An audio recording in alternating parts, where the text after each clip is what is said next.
my black sheet that I had folded up on top of my table is in the laundry. It's sat in a box since I tore down the old Lego room. And I said when I was I should wash this thing before I bring it up to the new Lego room. Of course, I found it today. So it's in the laundry right now. So I'm still dealing with the folding table, which is fine. The folding table is 6 feet wide. By looking at that, I'm actually probably going to make my wooden table smaller, because I wanted to bring it down to 5 feet, which would give me like half a foot on each side to get access to the shelves there. I might knock it down to 4 feet, so I have like a foot to sneak in there. Put the bins in the shelves against the table here. Maybe 4 feet of table space, 4 by 2.5 seems to be perfectly acceptable. Right now 6 is, a foot and a half smaller than what I used to have, and I've still had lots of space here, and I'm gonna try to keep it cleaner going forward. I'm gonna try. So I brought in most of my stuff, so you can see white and red are now in attendance in the Lego room. So all the colors I care about are in here. So going around the room, we got, I'll show you.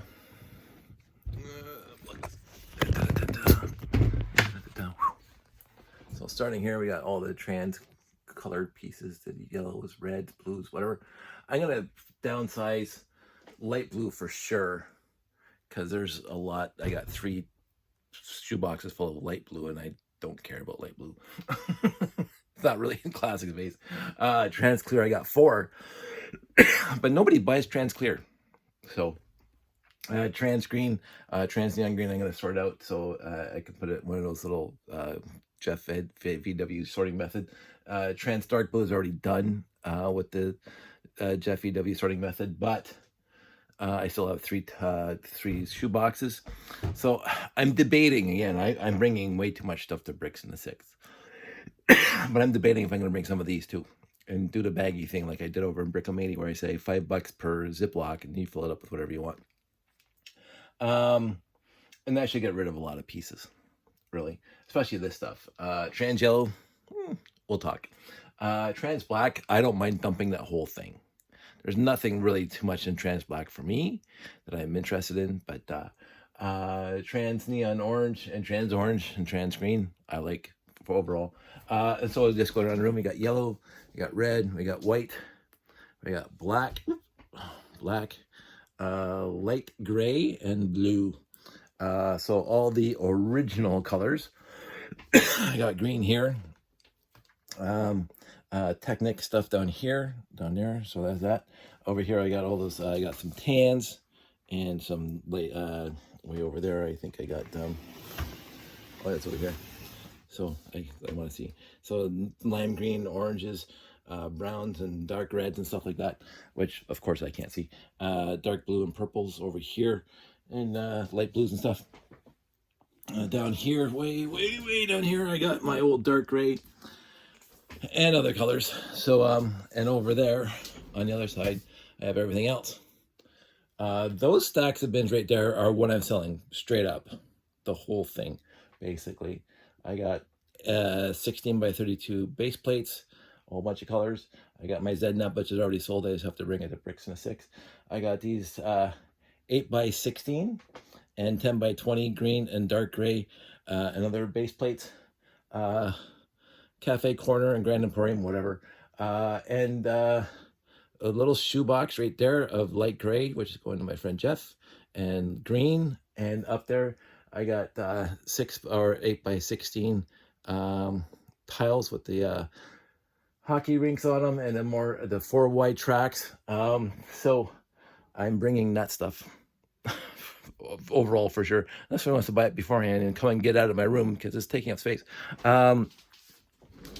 So I'm gonna do sorting all winter long. Get back over here. I'm gonna be doing sorting all winter long, which is something I needed to do anyway. While I'm reconstituting sets and stuff. I got the poster back on the wall. Yay! You can't see it unless you zoom in.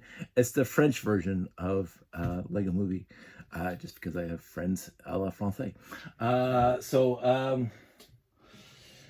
So this stack here, while I was cleaning up, I put all my instructions together for my friend Jeff. So it's a nice little pile. Most of it is newer, but there's a few gems in here. I mean, this is relatively old, Hagrid's Hut, but it's relatively new. Blah, blah. Let's get down here. One of my favorite sets. It's right up there. Here's something a lot of people would be interested in. Slave 1. I think this is the first version. 7144. The supply base, which I never really cared for, but it's not the worst classic space set. 1968. Speed Champions, got a lot of those. Blah, blah, blah. Getting down. That's a sticker sheet. I don't think Jeff wants a sticker sheet. And then we get down to this guy. Yes, he's going. And wait for it. $6.95. Yes, it's going. And 6980. I don't need instruction books. I really don't. Yes, I don't know how to build them without instruction books, but they're online and they're free. And I'm not a collector of. I'm an AFOLI, Adult Fan of Lego Instructions. I'm an AFOL. Period. I don't want the instructions cluttering up space, but I also don't want to throw them out because people do want them, and so I will be absolutely fine to. Oh, no, old school. They are going to Jeff, so don't pester me for the instructions now. They're going to Jeff, unless you're going to give me $100. Wink, wink, nudge, nudge. But I am always looking to give my instructions that I keep on finding in lots and sets that we buy to my friend Jeff, because he puts them on his Bricklink store, and I get the money anyway sometimes. Not that I really need it, but and I'm hoping it helps Jeff's store. That's the end hope, because the more stuff he has in his store for people to buy, if they buy one of the instructions I give Jeff, and they might want to buy other stuff. So I hope this is helping Jeff instead of him doing work and just paying me money. I hope he takes a fair cut. So there's that. What else is there? So a good friend of his channel mentioned on our chat, I think it was in our chat, that he noticed that there's a lot of space between the top of these shelves and the ceiling, and that I can start, just instead of putting on displays, I can put the big bins up there. I started doing that. It's saving a lot of space. So 10.5 shelves, I should have plenty of room if I put the big bins up top. The problem is that I lose my displays, and of course I got a space shuttle right there, and I always get that mixed. Oh yeah, classic space thing, that's part of my layout. So I have to figure out what to do with these sets that are on display, because I had room in the old, actually some of this stuff wasn't even on display in the old room. Just because I just cleaning up and bringing all the Lego into here. So I think some of these are going to be decommissioned and or sold, which I don't have a problem with. Like my backhoe. Like, I was not particularly attached to the backhoe. It's not like it was my favorite Technic set of all time, but I happen to have 2 of them. Actually, I think I sold one, and I don't think I mind selling the other one. So, do I want to sell? This cough is persistent. Only when I start talking. I haven't coughed like literally the entire day. But a lot of people around me are sick. When I had 3, I was happy, because I had an idea about 3 different dioramas, Technic dioramas of the space shuttles. Now that I gave one to a friend, I only have 2. And because I have 2, I don't mind going down to 1, my original.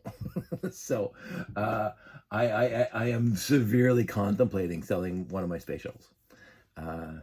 The 8480, I think it is. I could be wrong. That might be wrong. I don't have a computer on to look it up. And I won't guarantee that it's complete, but I put it together and it was complete then. I'm not taking it apart to put it back together. But it's, so I got mine.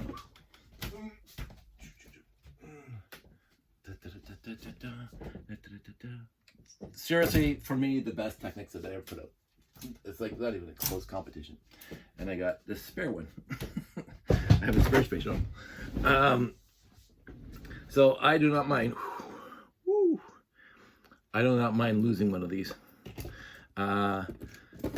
It's dusty, but that's not my problem.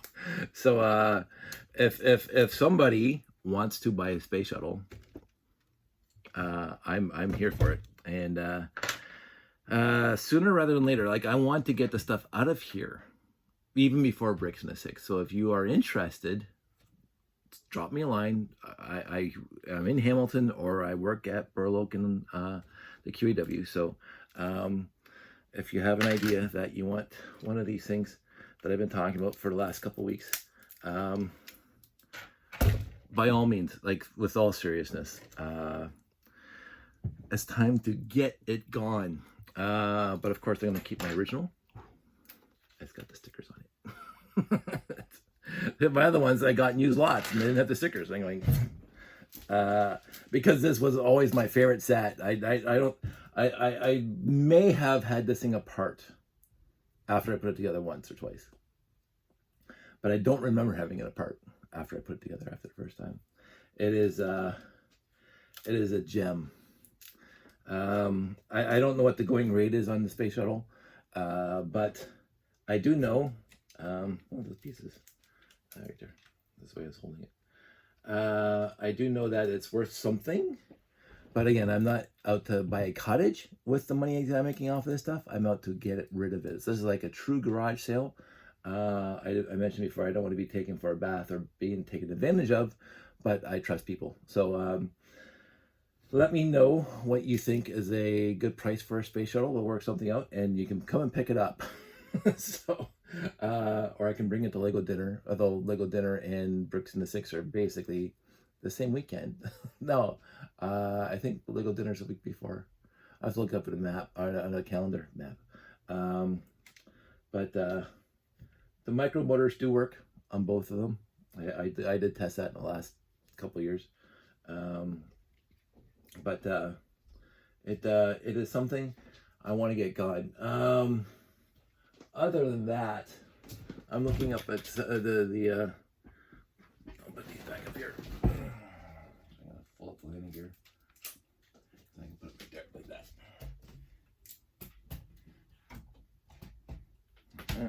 Don't fall.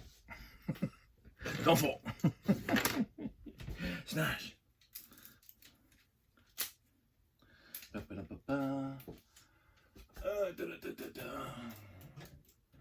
Just a perfect set. The backhoe I'm talking about, the front end, let's see. I already sold one. Again, I liked this set. I modified this one. There is a blue cylinder, blue air tank in there, so it's better. I took the engine out. Let's see if the thing still works as it should.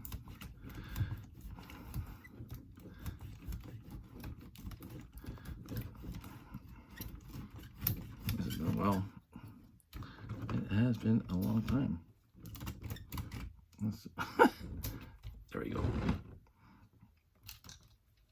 It has been a very long time since it has moved. Good times. There we go. And these things come down. So it is working. Let's see if this is. There we go. I can never get that thing there. It is a working. What are you doing?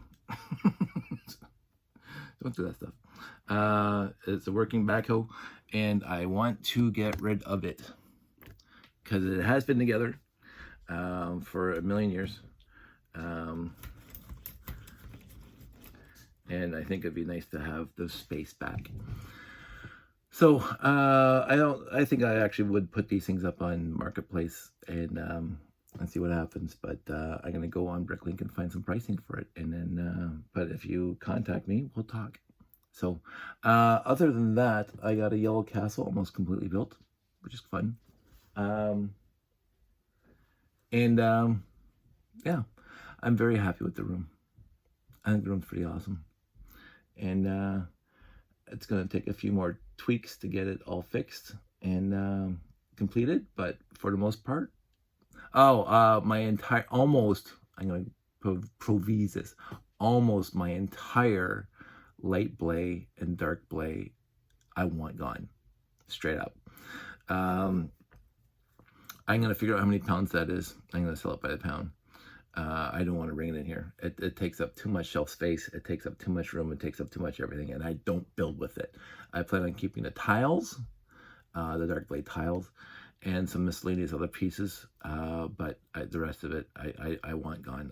I don't need to reconstitute any sets that have those colors. so there's that. Yeah. When I was pulling everything back in here, I'm going, I don't want these colors in my room. I don't want them. So that's that.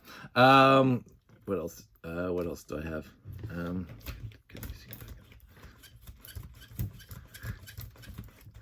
There we go. Oh man, again, this thing is just having a great time.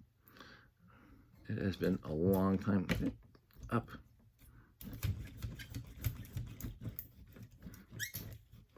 There we go. Come on.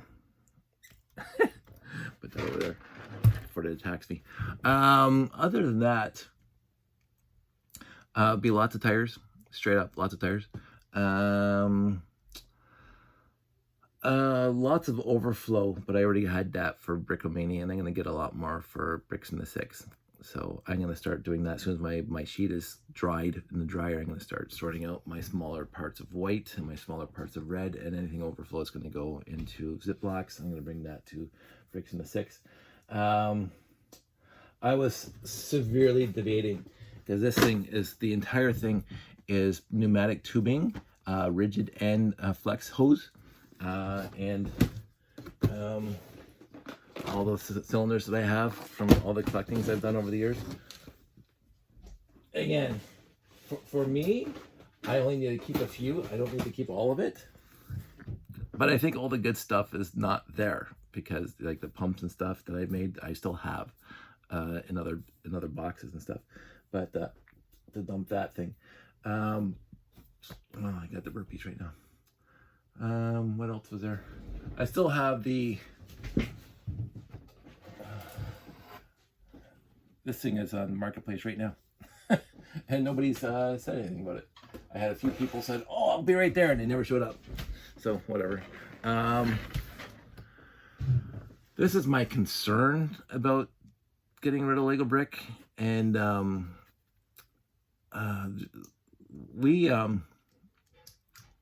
what do we sell today? Oh, I sold those base plates. Not all of them. I still have like 88. 64. I still have most of those. I'm going to bring a lot of those to Bricks in the 6. $5 each. I just get them out of here. But I am concerned that we know what the value of Lego is, but people who know the value of Lego do not want these pieces, because they're either not part of the niche of me of 70s or 60s to 90s, or they already have them. I could open up a Bricklink store, but that's going to be all my time, and I do not want to spend my time packing and shipping and whatever. I just don't want that. It seems to be an utter, I love people that do it. It's just not in me to be that detail oriented.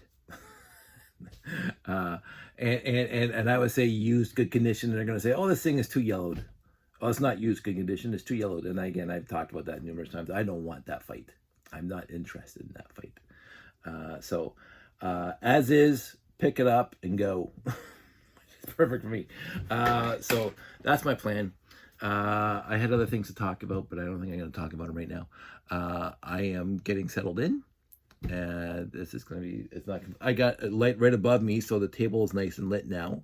But that little alcove there is pretty dark, so I got to figure that out. This light above me is the light I had in the basement. It's attached to the switch. So here we go, dark, light, dark, light, and it illuminates the entire desk. And this thing should illuminate me. So when I'm talking to you, and I'm going to put a better, put that in a better location behind the camera. So I'll be like all those other influencers with the right camera lighting. $3.99 at Value Village. It's a ring. I don't know what's special about a ring. It makes your eyes, I guess, have a ring on it. Makes you look more natural with a circle on your eyes. I don't know. But all the great influencers have this little ring light thing, and the thing has let's see, if you turn off that light up there, and and then you can brighten it or darken it. We're not going to do that. So I picked it up because that's what all us influencers do. Other than that, you've seen these shelves before full of Lego, and now you're seeing these shelves again full of Lego. The one thing, and because Jeff mentioned this a long time ago, and I realized this because some of my shelves have done the little dip because the Lego's heavy. I tried to do it on that shelf. You can see I did do it. You can see that it's one shoebox, two shoebox, two shoebox, two shoebox, one shoebox, two shoebox, two shoebox, two shoebox. Now I had to do it that way because, of course, the center shelf is secured; it doesn't move. So I tried to do that on the older shelves because that's a brand new shelf from IKEA. I tried to do it in the older shelves, and the older shelves, for whatever reason, they didn't drill holes all the way down. Now the holes that are in this one are in exactly the same place as the older shelves, but the older shelves are missing some holes for whatever reason. So you cannot put a shelf right where you want it to go when I wanted to do this pattern, 1 2 2 1 2 2, because there's where the 2 is, there's no hole to put the shelf pin. Now I could get a drill, but I'm not going to. I'm not going to. So the older shelves still have 3, as you can see with the red. It still has 1 3 3 3 2, and I put 2 and 2 at the bottom, which you can't see right now. But I like the 2 and 2 at the bottom because then it alleviates the weight. Because instead of having 12 boxes, you only have 9 boxes. Or, sorry, did I get that wrong? 3, 6, 9, 12. Yeah, instead of 12 boxes, you have 8 boxes. So you lose 1/3 of the boxes by making the shelf 2 high instead of 3 high. I hope that was just explained, understandable. I hope you understood that the having 12 boxes, shoe boxes of Lego is a lot heavier than 8 boxes of Lego on a shelf. I also, because I do have some 1/4 inch or 1/8 inch MDF in the garage, I was planning on cutting strips that are exactly the height of the gap between shelf to shelf, the right gap, not the bent gap, but the actual right gap, and put them between. Over here, show you. Put them between the boxes right here, because there is a little bit of room, so you can put it so that would support all the way down to the ground. That would support it, so it couldn't bend, it couldn't dip. But that's a lot of work, and I haven't done it yet. So if it gets stupid again, that's what I'm going to be doing. I'm going to be putting uprights in there and see what happens. Because here's me, this is my whole life. Throw it against the wall, see what sticks. Throw it against the wall to see if it's going to work. I know it's kind of laissez-faire, like que sera, sera. That's been my MO, my mode operandi my entire life. Like, just go with it, and overall 90% of the time it's worked out for me. I'll say that. This kind of casual cavalier, like see what happens, throw it against the wall, see what sticks. It's done me well for many years, because now we're gonna go, hey, we're back in my settled room and I get to go off in tangents again. I was thinking today, okay, 2 stories. And they really don't have anything to do with one another. So the other day, I was coming home from work, and Sandy had to go drop Josh off or pick Josh up. I guess it was football practice. I think it was Wednesday or Tuesday this week. And I just happened to be coming home and parking in the visitor parking across the street at the same time she was leaving. So she rolled in, hey, honey, I got to go pick up Josh. Perfect. So I don't know why. Our dog has been gone for, I think, 5 years now. 4 or 5 years. Friday's been gone. Maybe a little less, but it's he's been gone for a bit, and it's just, I miss. I've never hid from this. I do miss our dog, not my dog, our dog. He was the best dog on the planet. But I don't know what it was about that day. So Sandy left. I was walking up to the door, and I put the key in there because she had locked it. She didn't know I was coming home. She locked it, and I opened the door, and I expected, because for 13 years, when I came home, Friday would be at the door. I don't know if he heard my car. I don't know if he could whatever, but he'd be there.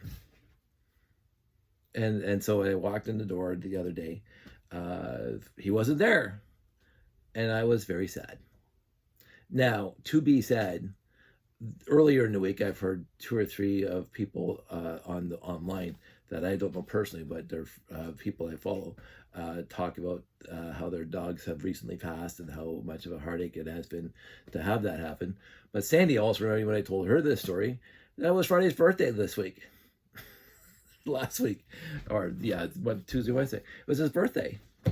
And I don't know, I don't remember birthdays. I don't remember my birthday. But maybe that was back in the back of my head. I was remembering it was Friday's birthday. So it was tough. It's tough. And we tried to have another dog, and that lasted a day, but because it was too much sentimental and weeping and stuff like that. So but we may try again for another dog.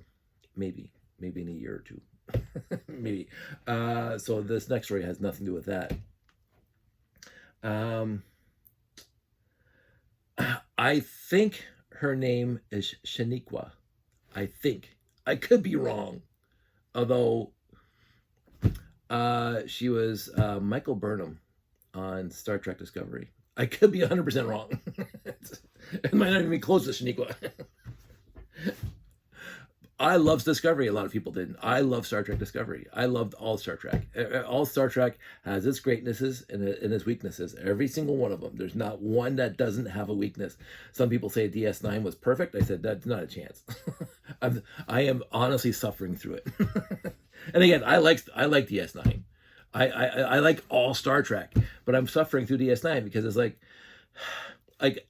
I get that the first 2 seasons, the first season of Generations Next Generation was like, but I remember watching it for the first run back in 1986, 87. I was in college. And back then that was it, after the original series. And so I loved it for what they gave us in the first season. I mean, there were some huge deficiencies, and I'm going, the second season, I went straight up. Measure of a Man, just brilliant episode. A bunch of other ones, and they had some weak ones in there.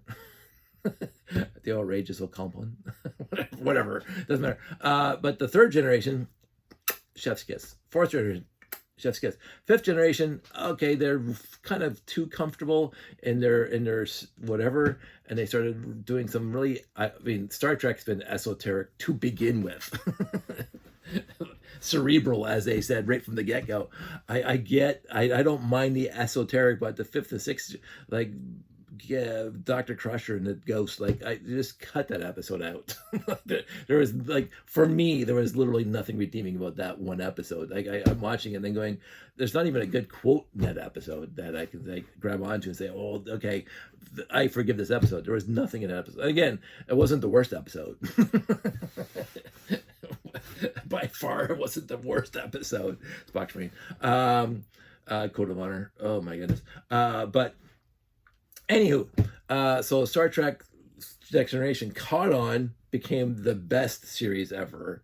Again, I vacillate between TNG and TOS as my favorite on any given day because I adore TOS, and they had some outrageously bad episodes.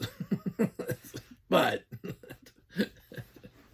but it's nostalgia. You know me. I love nostalgia. So TNG and TOS, and with the close third being Voyager, because I'll watch Voyager any day, especially after season 4. I will watch Voyager anytime.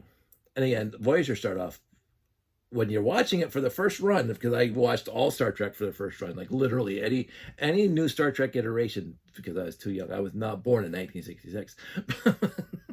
But any Star Trek after TOS, I watched from the pilot straight through the end, every episode. Didn't miss an episode of any series, including the animated series, because of course I was a kid. I'm watching on TV. So I watched, and the first run of every single series, I'm booking my time to watch it on TV, or then again the VCR, a really good VCR, to tape it if I'm not going to be home. And so I did watch DS9 for its first run completely. And I really loved it, but it did not even come close to how good TNG was at TNG's peak. It didn't for me, because there was another show on called Babylon 5, which was better. Anyway, so when Enterprise showed up, absolutely, well, I'm watching it from the pilot, and I watched all 4 seasons. I'm going, this is good. This is good Federation building Star Trek. It really was great Federation building Star Trek. It had Endorians. It had oh, for crying out loud, my mind's already going. Talaxians. It had not Talaxians. That's Neelix. The stupid little short people. My goodness, Tellarites. It had the in a Mirror Darkly. It had the Tholians. That was a fantastic episode. A lot of people, in a Mirror Darkly, was like, I don't care. It was a fantastic episode. 2-parter. It was brilliant. The USS Valiant. It was brilliant. I absolutely loved it. Just ate it up. It was just a lot of like fan service. Sure. You look at the old TOS Enterprise. It's just like more troubles, or and DS9. Brilliant episode. And you can't just say that was just strictly fan service. That was a good story. It's a fantastic story. And that's why I do agree with Steve Shives. If you're going to do fan service, have it meet with the story that you're trying to tell. Just don't do something for the sake of fan service. But again, I'm a little more forgiving than Steve Shives in the fact that I loved Lower Decks, and it was 100% fan service. That whole show was 5 seasons of fan service. But the stories were there. They just took place in everything that we already knew. when Paris Wannabe, I don't see the similarity. Robert McNeil Duncan shows up as his other character. Oh, for crying out loud! From that episode with Wesley on it, and he shows up, Locarno. I loved it. I absolutely loved it. I thought this is fantastic. But even when they had the commemorative plates of his character in Voyager, and again, I'm tired. For crying out loud. I loved Lower Decks. It was just a half an hour of just fun watching Star Trek and be frivolously fun. But each episode had its own story, and it had its own moral. It had its own component of Star Trekness to it that was a moral lesson ish. Because that's the purpose of Star Trek. Star Trek is taking our problems and projecting them in the 23rd, 24th, and the 32nd century, and seeing how we can overcome these things, which brings us to Discovery. I love Discovery. All 5 seasons. Some were weak. The first season was pretty weak, but I still loved it. I watched it from the first episode and watched it continuously all the way through the 5 seasons, and I said, this is good Star Trek. And a lot of people, it's too woke, she's too emotional. That's Burnham. And it's not military enough, it's not stoic enough, it's not TNG enough, it's not DS9 enough, it's not whatever enough. I don't care. It was Star Trek. It was telling a story in the Star Trek universe that made me say, this is important. And I did like the serialized 10 episodes. There's a story arc. Because again, I'm from Babylon 5. I was there before everybody else. Except Babylon 5 did it the best. So far, there has not been one series ever that has touched Babylon 5 in the storytelling across 5 seasons of 22 or 23 or 24 or 26 episodes each. You can do a serialized story across 10 episodes. Some are a little weak, some pacing is a little wrong, whatever, but 10 episodes is easy. two 5 seasons of it, and have each season as a chapter, and yet the whole thing has a whole story.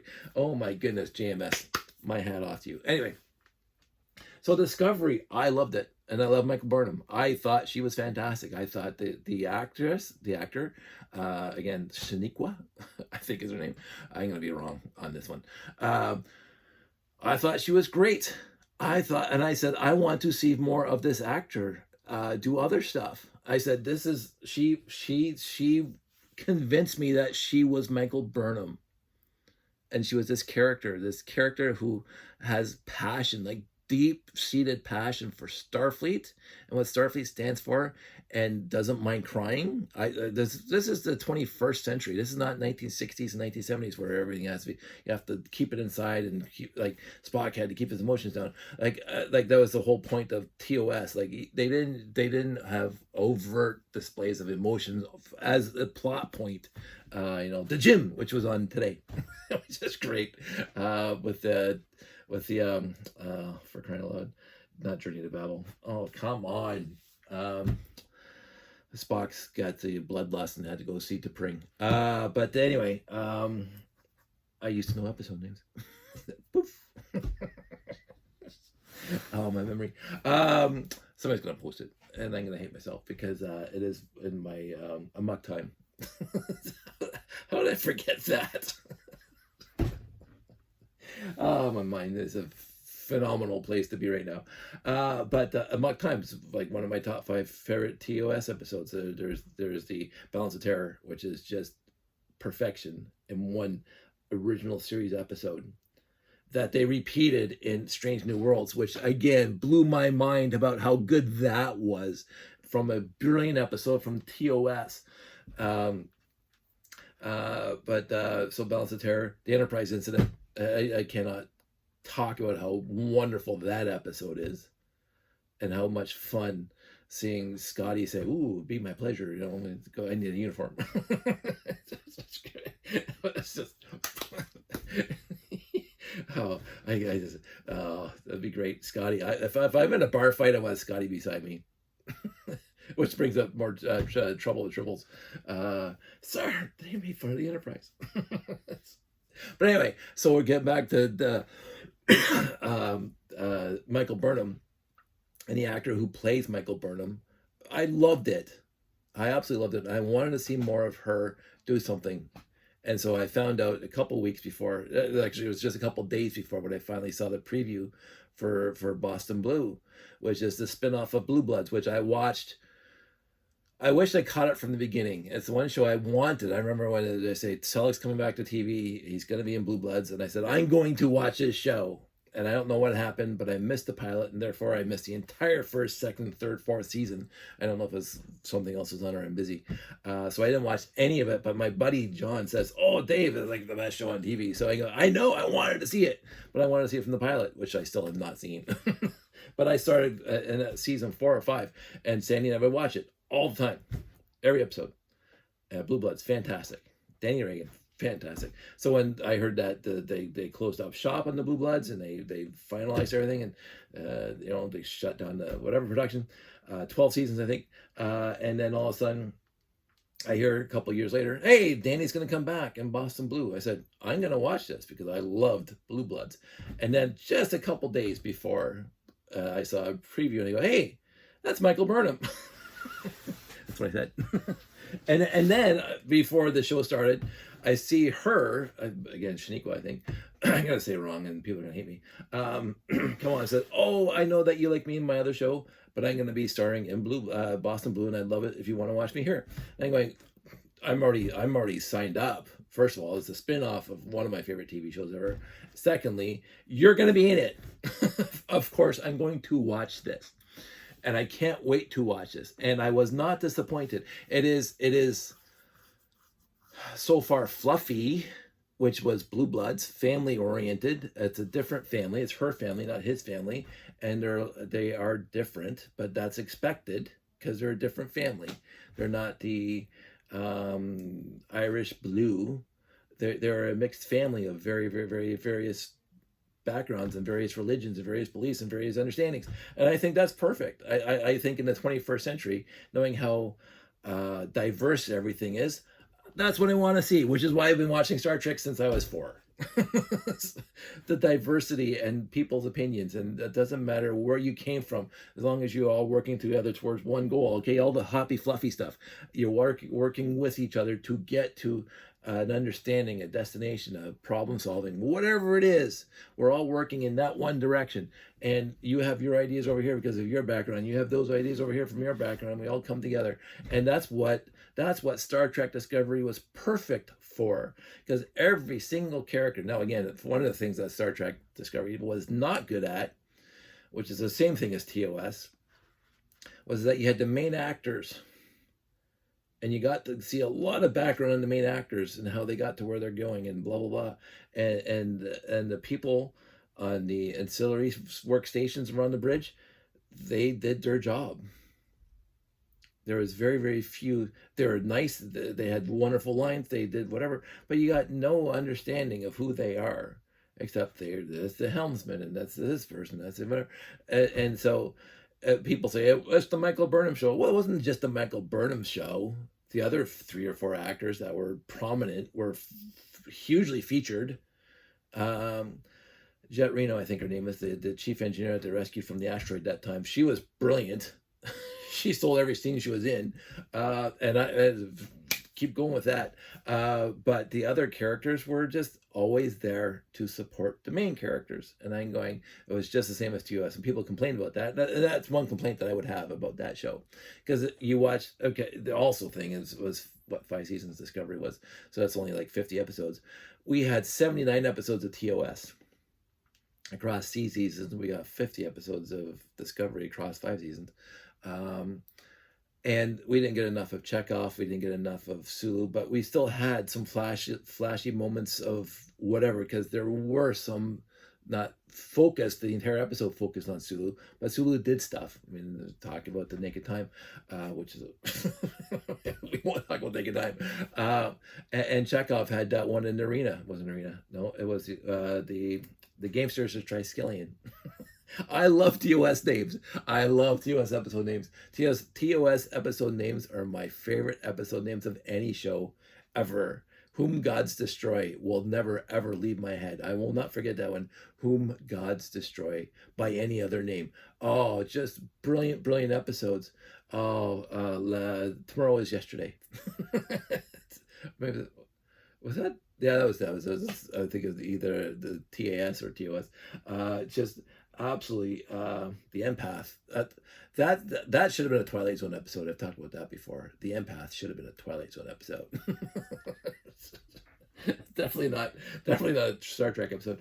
So anyway, I was looking forward to seeing this actor tackle a cop drama, and I'm just okay because this Blue Blood spinoff. So I'm watching the pilot. We saw the pilot last week. Fantastic.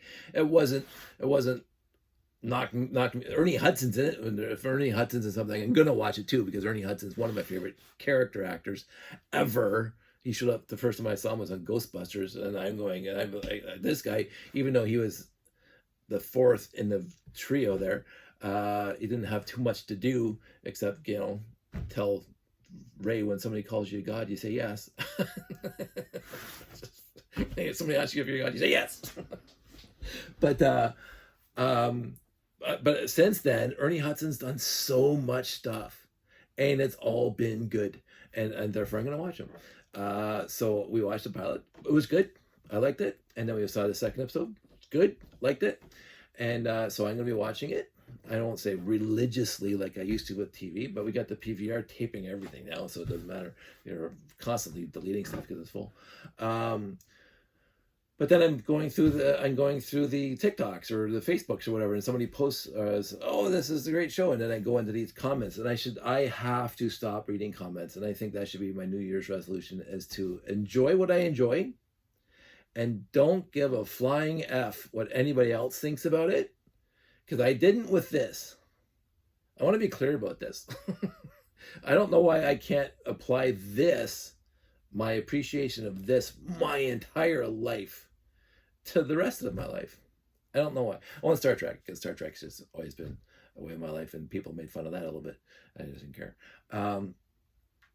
But I get on the news groups and the messages and the replies to whatever's TikToks and or Facebooks, and it's a term I've never heard before until, but I'm sure it's been around. I'm absolutely sure this term has been around, but I've never heard this term before until this week. And somebody said, I can't stand another show about cop-aganda. Cop-aganda. Their point is that they don't want to see more cop shows that make things look pro-cop. That's cop-aganda. And going, you are out of your tree. You are blatantly out of your tree. What the F are you talking about? Cop-aganda? What hole do you have to be in? What? It's like, how can I know there are TV shows that are propaganda. I absolutely know there's shows that are pro-propaganda. Absolutely, 100%. There are shows out there that are trying to influence you to believe something you shouldn't believe. And that's what actually is propaganda. Now, everything's propaganda. Commercials are propaganda. Buy our stuff. Right? They're trying to entice you to buy their stuff. That's the whole purpose of commercials. TV shows are all about propaganda. I want you to watch this TV show. Like, you could say Friends is propaganda, because Friends had huge ratings. They wanted you to watch a show, and they wrote it, they filmed it, they hired actors in it, they directed it to get you to watch every episode. So every single thing you've seen on television your entire life is propaganda. Everything you're seeing, this is propaganda. It's my propaganda. every single, the newspaper, propaganda. Everything that is given to you from somebody else is propaganda. Everything, if you want to get down to it. People want to be the heroes of their own story. I know I do. and I have embellished certain stories to make me sound better. Propaganda. But propaganda. I've been watching police procedure shows since like Adam 12, since I was a kid. I didn't watch Dragnet, the original, because it was before I was born, but I saw the repeats. I've been watching cop shows. Hill Street Blues literally was one of my favorite TV shows of my teenage years. And I started watching that from the pilot. 1982, I think it was. It could be before that. But I've been watching, maybe after that, because that was the A-Team.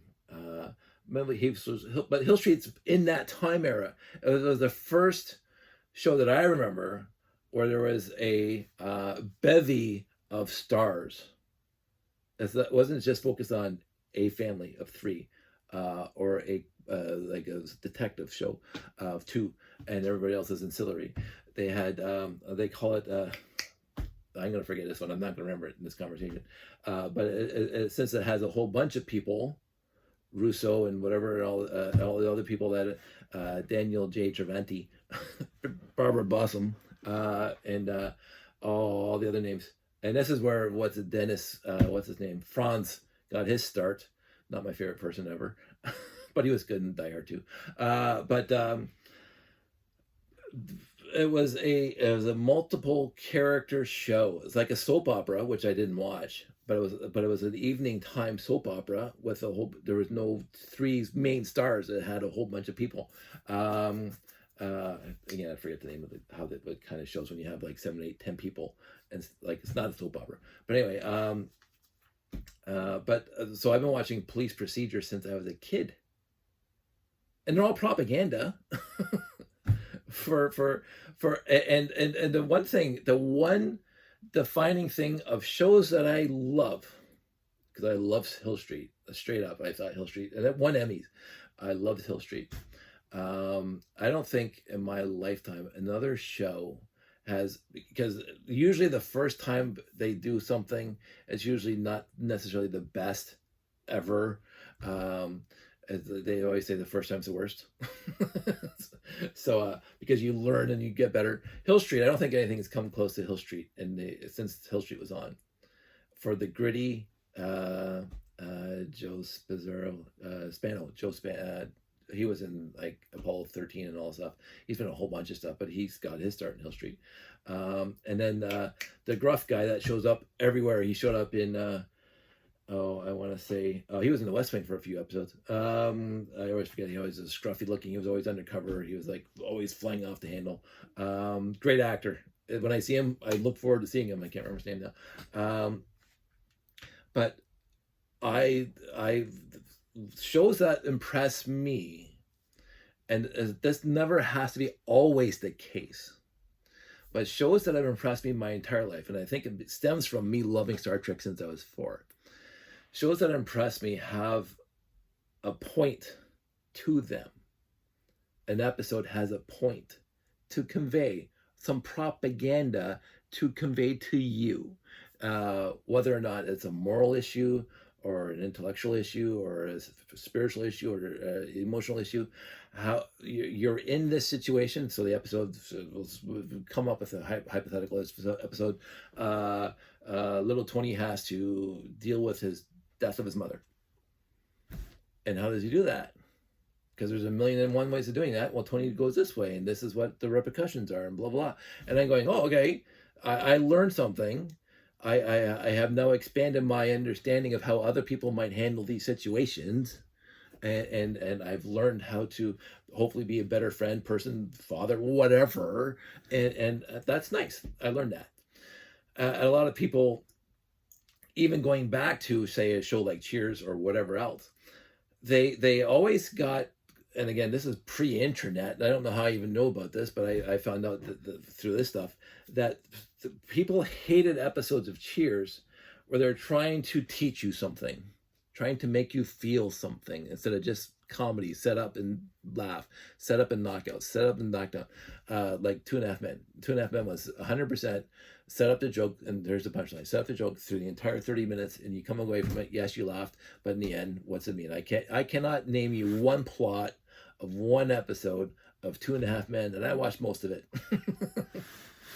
I can even tell you more plots about Married with Children than I can with 2.5 Men, because the whole show was premise is joke, punchline, joke, set up, punchline. That's the entire episode, and making fun of people.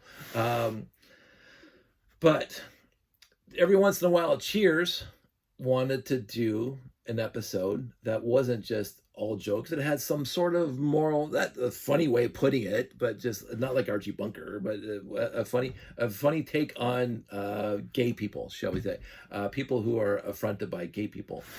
Diane had 2 of her gay friends in the bar, and she wouldn't tell the rest of the bar who her gay friends are. And they were all, Cliff's gay, oh, Norm's gay, and the entire episode is like, who's gay and who's not gay. And this is the 80s, right? So it's a lot different than you would handle it now. But that episode, at the end, was making a point. You don't know.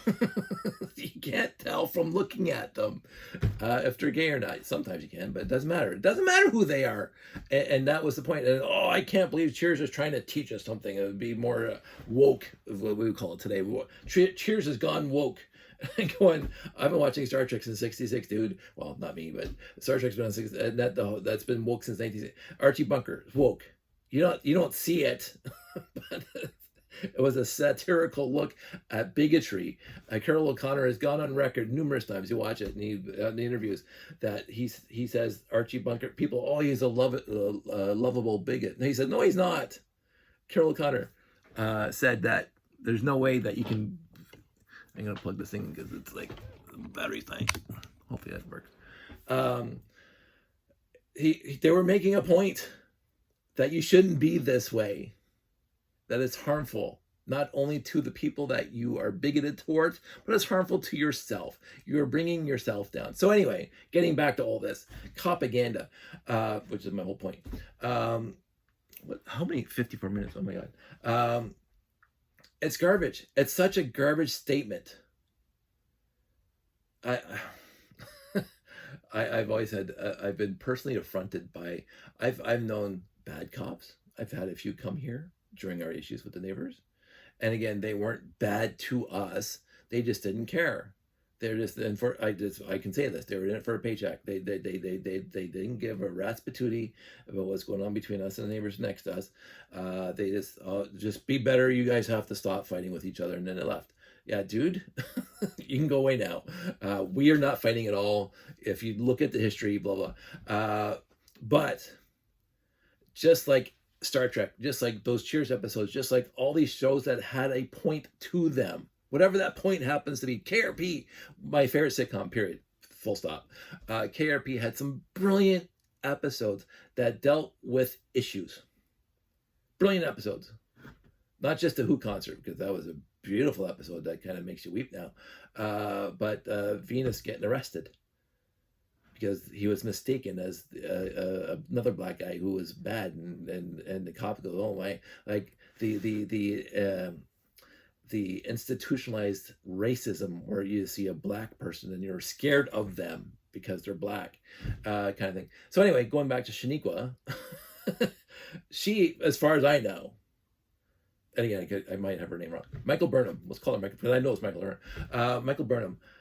The person playing that character is one of the most, from every interview I see her in, and I've read up on her and whatever, everything I've seen her talk about outside of her acting is being pro-black, pro all lives matter, and pro-woman equality. Everything she has said in public is to present a good person, a good idea, understanding that we can't just judge people for the color of their skin, which is Star Trek whole thing.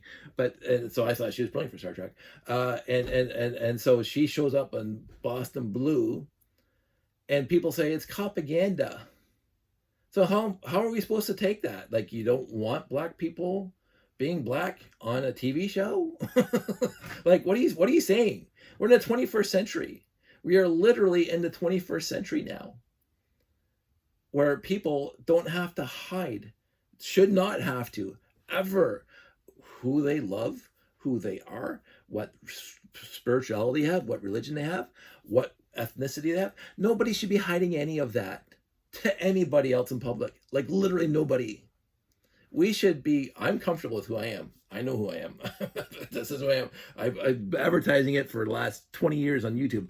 And I don't care. If people don't like it, they can move on, right? And this is what I have to get to. I have to start reading people's comments. Because when I hear propaganda, I think you are the most obtusely insular malcontent I know, just by using the term propaganda. Like, it's are you serious with that term, especially in Boston Blue? Are you serious? We have to make things better. We as a society across the board have to make things better for everybody. And that's the acceptance of other people for who they are. Period. Full stop. Doesn't matter about anything else. Who they are. If they're not harming anybody, then that's who they are. You don't have to live that lifestyle. You don't have to understand that lifestyle. I don't understand a lot of this stuff, but I don't have to. I accept the people as they are happy to be. I'm happy to be me, but again, I'm the one that has the most cis hetero white guy. 4 things. The advantage I have over the rest of the world, being a cis hetero white guy, is astounding. It's built into the system, and it sucks that I mean, I'm noticing it now. When I hear propaganda, it's built into the system. You guys are idiots. Yes, the police force has to be fixed. Everything has to be fixed. A lot of things out there have to be fixed. Education has to be fixed. The environment has to be fixed. The roads have to be fixed. A lot of things have to be fixed. But I'll tell you, going around and spewing propaganda when you're watching Boston Blue is not fixing a damn thing. It's fixing literally nothing. It's you just folding your arms and saying, I don't like this. You don't have to like it. You don't have to like any cop show. Don't watch them. Watch what you want to watch. But I'll tell you, the people who are trying to fix it, you watch any, going back to history, you watch any cop show since 1980. But even in the 50s and 60s, you watch Dragnet, you watch those shows. They had episodes where they dealt with this stuff back then. It wasn't as clear. It wasn't as woke. It wasn't as brilliantly laid out as it is now. It's not like the Let That Be Your Last Battlefield in Star Trek, which was pretty blatantly hit you in the head obvious about racism, but they did it back in the 60s and 50s. We didn't say, oh, Star Trek agenda. Every time Star Trek tried to teach a moral lesson, oh, Star Trek agenda, or making the police look good, or making the Star Trek look good. And if you think, and this is the other thing that set me off about this propaganda crap, if you think people are watching these shows thinking that this is actually how real police do it, this is like a window into actual police work, it's like you're living in a fantasy world, dude. Like, it's like saying Star Trek's real. It's Boston Blue, just like Blue Bloods, just like NYPD Blue. It's just like Rookie Blue. It's just like Hill Street Blues. It's like all these shows are made by people who want to convey something. So yes, it is propaganda. They want to convey a story to you by saying, when we encounter these in a story, we encountered a situation where somebody gets racially profiled, and that is wrong. That's what all these shows have done, going back to Dragnet. They did that in Dragnet, racially profiling people. And they said, even back then, and yet it hasn't gotten better. But just because it hasn't gotten better doesn't mean we shouldn't make shows about it not getting better. That's the whole purpose of television since it was conveyed, or since its inception. It's if you don't like the teaching, then go watch 2.5 Men. There's nothing to be learned or gleaned for your moral stature or your intellectual stature or anything else. There's no allegories in 2.5 Men at all. I love allegories. I love stories about allegories. I love stories about allegories that are stories. And again, going back to one of my favorite shows that I loved, The Newsroom, not Sorkin's best, but the whole 3 seasons of it was Don Quixote. And I loved it. The whole show across all 3 seasons was Will being Don Quixote. Actually, it turned out to be the guy from Sam Watterson, but not Watterson. That's the guy who made that's Bill Watterson. Wow, all these names are getting jumbled in my head. But it was Don Quixote. If you actually look, if you read Don Quixote, the show was Don Quixote, and they quoted Don Quixote, which I thought was brilliant. And again, to end this off with one of these cute little things. I never understood Don Quixote, right? And yet we say what we say is, oh, isn't he quixotic? We put the X when we pronounce it quixotic, but we don't pronounce the X when we say Don Quixote. So, anywho, I'm done with my rant. 1 minute, 1 hour, 1 minute, 1 hour and 30 minutes, 3 minutes. I'm gonna go watch the end of the ball game, and I will talk to you soon.